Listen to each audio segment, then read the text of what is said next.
Magandang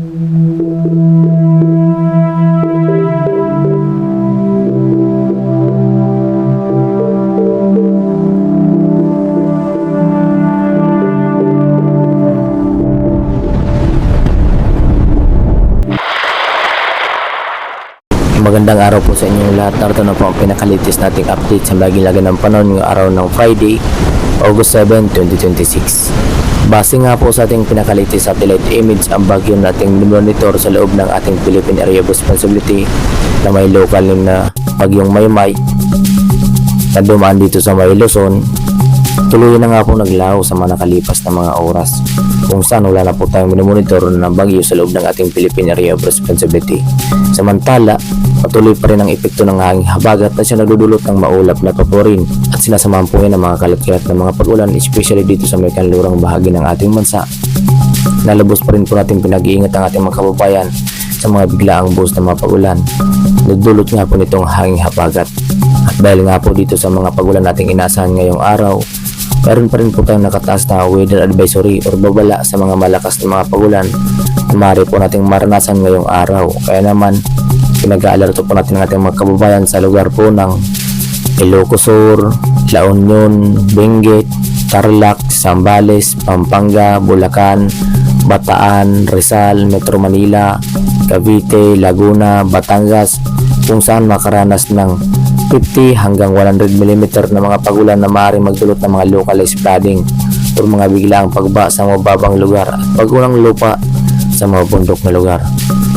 na kung saan nakataas ang yellow rainfall warning. Samantalang nakataas naman ang orange rainfall warning dito sa lugar ng Occidental Mindoro, kung saan makaranas ng 100 to 200 mm na mga pag-ulan na maaari din pong magdulot ng mga pagba sa mababang lugar at pag-unang lupa sa mabundok na lugar. Kaya naman kung kayo ay lalabas ng inyong tanan, ugaliin pa rin po magdala lamang ng parangga lamang sa mga buhos na mga pag-ulan tulad ng payong o kaya namang kapote. Epekto po yan ng hanging habagat na pinapalakas na nga po ng bagyo sa labas ng ating Philippine Area of Responsibility na may international name na bagyong Dolphin,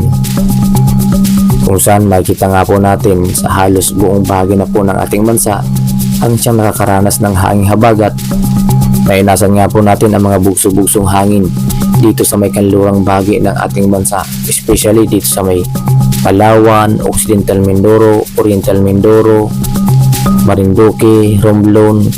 Antique, Iloilo, Guimaras, Negros Occidental, Negros Oriental, Zamboanga Peninsula, Tawi-Tawi, Sulu, Basilan, Sultan Kudarat, South Cotabato, Sarangani, Davao Occidental ay makaranas ng mga bugsog-bugsong hangin na dulot nga po nitong hanging habagat na pinapalakas na nga po ng bagyong Dolphin, na kung saan nga po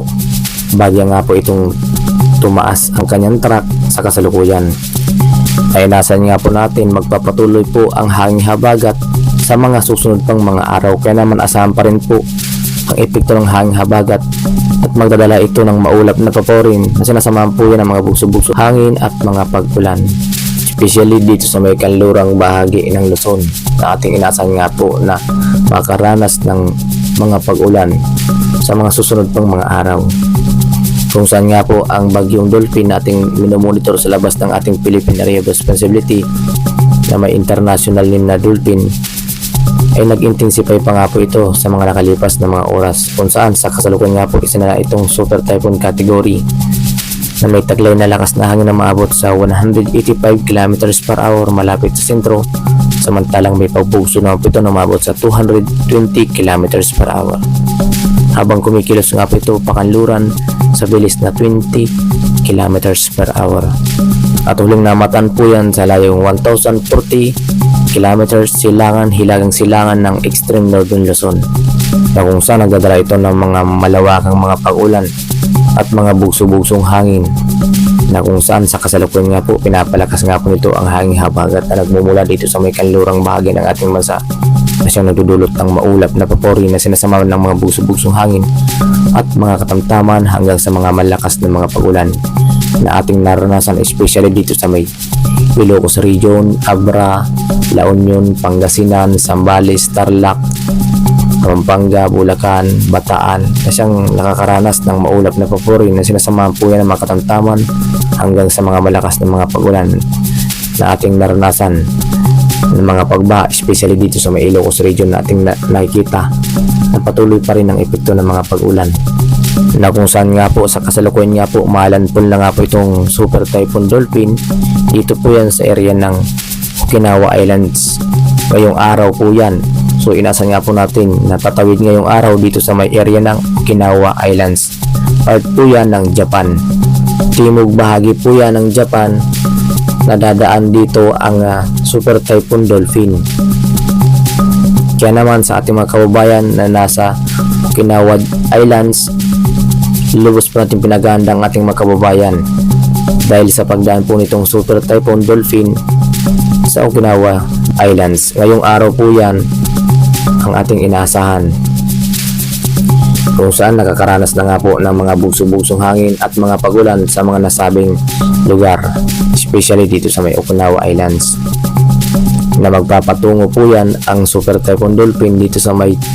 hilagang Taiwan, na ating inaasahan na magpapalakas pa rin ng hanging habagat sa mga susunod pang mga araw. Nating nakikitaan nga po na malakas pa rin ang epekto ng hanging habagat, especially dito po yan sa may kanlurang bahagi ng Luzon. Kaya naman maging alerto pa rin po tayo at maging updated pa rin po tayo sa mga panibago naming ulat pa naming lalabas ukol nga po dito sa panibagong bagyo na nabuo sa labas ng ating Philippine Area of Responsibility. Samantala, bukod nga po dito sa Super Typhoon Dolphin, meron pa nga rin po itong kasunod na panibagong bagyo na may international name na Chanhom, na may kategory na nga po itong Severe Tropical Storm category, na huling namatan po yan sa layong 3,200 km silangan hilagang extreme northern Luzon, kung saan nga po taglay na nga po nito ang lakas na hangin na umabot sa 95 km per hour malapit sa sentro, samantalang may pagbuguso ng pito na umabot sa 105 km per hour, habang kumikilos nga po ito sa bilis na 15 km per hour pahilagang kanluran. Na ating makikita nga po na nagdadala rin po ito ng maulap na paparin na sinasamahan po yan ng mga pagkulog at pagkidlat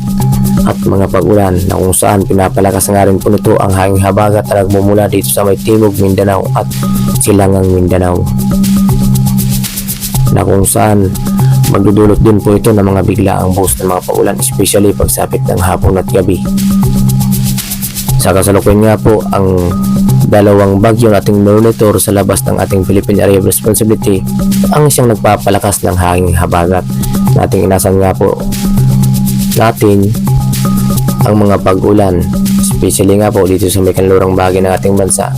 dulot nga po ng hanging habagat. Nabase nga po sa ating pinaka-latest track animation patungkol nga po dito sa Super Typhoon Dolphin, makikita nga po natin na patuloy pa nga rin po itong lalakas, at tinasan nga po natin pagdaan ng mga oras, tinasan nga po natin paglipas ng mga oras, malanpol na nga po ito dito sa may area ng Okinawa Islands, na lubos po natin pinaghahanda ang ating magkababayan sa paglakas nga rin po nitong hanging habagat na nagmumula dito sa may kanlurang bahagi ng Luzon. Ating inasan nga po ngayong araw hanggang bukas, inasan nga po natin ang mga pag-ulan sa kanlurang bahagi ng Luzon, especially nga po dito sa may kanluran ng Bataan, Zambales, Pangasinan, La Union, Ilocos Sur, Abra, Ilocos Norte, Apayao, Nuevang Abra, Kalinga, Mountain Province, Ifugao, Benguet, Nueva Vizcaya. Inasan nga po natin ang mga pag-ulan na dulot nga po itong hanging habagat na pinapalakas na nga po nitong Super Typhoon Dolphin. Natin makikita nga rin po natin may mga kasunod pa nga rin po itong panibagong bagyo na mga sinyalis na napubuo sa labas ng ating Philippine Area of Responsibility sa may silangan po yan ng ating bansa.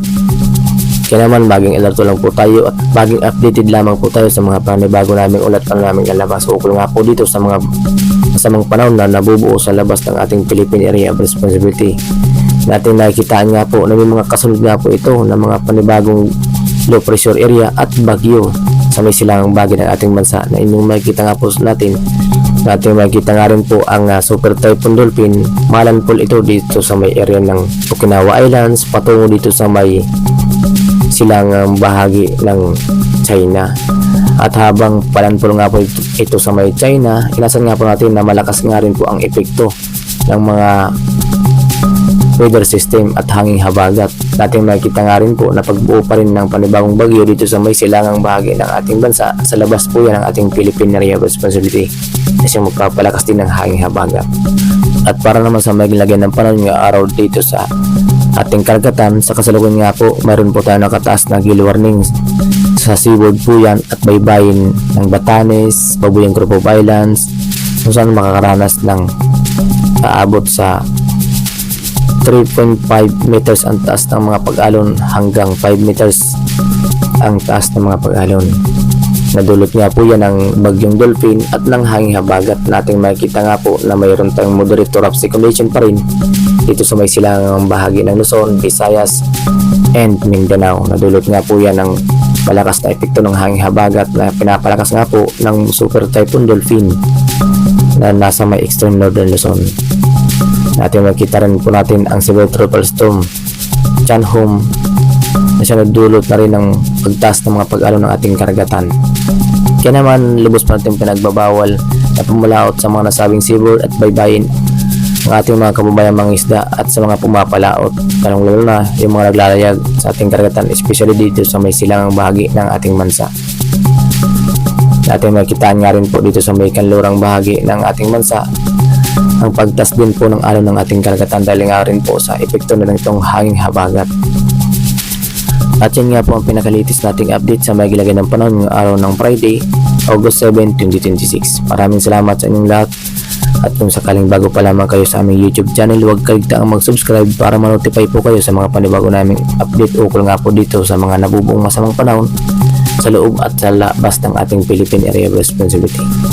Maraming salamat and God bless us all. Sana ligtas po tayo sa pagdaan nitong bagyong Dolphin.